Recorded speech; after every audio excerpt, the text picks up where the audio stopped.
শেখ হাসিনার ১৫ বছরে দুর্নীতির শীর্ষে ছিল ব্যাংকিং খাত।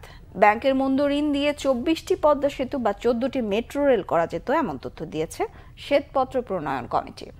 সরকারি ব্যয়ের ৪০% পর্যন্ত অর্থ তছরূপের তথ্য দিয়ে কমিটির প্রধান ডক্টর দেবপ্রিয় ভট্টাচার্য জানিয়েছেন, চুরি দুর্নীতিতে রাজনীতিবিদ ও ব্যবসায়ীদেরও ছাপিয়ে গেছেন আমলারা। চামচা পুঁজিবাদ থেকে চোরতন্ত্রে রূপ নেওয়া দুর্নীতি রোধে সরকারকে দক্ষতা ও নিষ্ঠার সঙ্গে কাজ করার পরামর্শ তার। অর্থনৈতিক স্থিতিশীলতা ও নিরাপত্তা নিশ্চিত না হলে সংস্কার বিপদসংকুল হয়ে পড়বে বলে এমন আশঙ্কা করেন তিনি।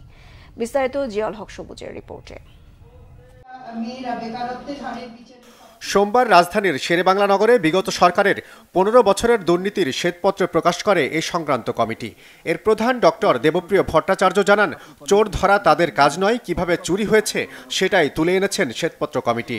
যে ৩টি নির্বাচন হয়েছে, এই ৩টি নির্বাচন এটা বিষবৃক্ষ সৃষ্টি করেছে এই চোরতন্ত্রের। গেল ১৫ বছরে প্রতি বছর গড়ে ১,৮০,০০০ কোটি ডলারের পাচারের তথ্য জানায় শ্বেতপত্র প্রণয়ন কমিটি। পাচারের টাকায় দুবাইতে ৫৩২টি বাড়ি ছাড়াও বিভিন্ন দেশে গড়ে তোলা হয়েছে সেকেন্ড হোম। এসব কাজে কে কার চেয়ে এগিয়েছিল সেই তথ্য দেন ডক্টর দেবপ্রিয়।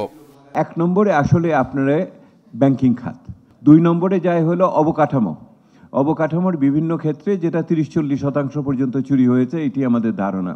এবং অনেক ক্ষেত্রে এই প্রকল্পগুলো অকার্যকরভাবেই সারা জীবন হয়তো বহন করতে হবে, শ্বেত হস্তির মতো। তো আর তৃতীয়ত হলো জ্বালানি খাত। আরেকটি খাতকে আমরা উল্লেখ করেছি যে খাতটিকে ধরা খুব কঠিন, সেটা হলো আইসিটি খাত। আপনাদের দৃষ্টিতে, জনগণের দৃষ্টিতে কে বেশি দুর্নীতিবাজ, রাজনীতিবিদ, ব্যবসায়ী নাকি আমলা? আমি উত্তর বদল হতে দেখেছি।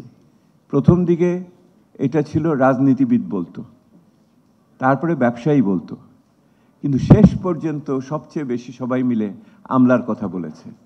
কমিটির সদস্যরা জানান, মেগা প্রকল্পের নামে সরকারি ব্যয়ে ৪০% পর্যন্ত অর্থ তছরূপ হয়েছে। দেশ থেকে চুরি ও অর্থ পাচারের পরিমাণ মোট জিডিপির প্রায় ৩.৫% বলে মনে করে শ্বেতপত্র কমিটি।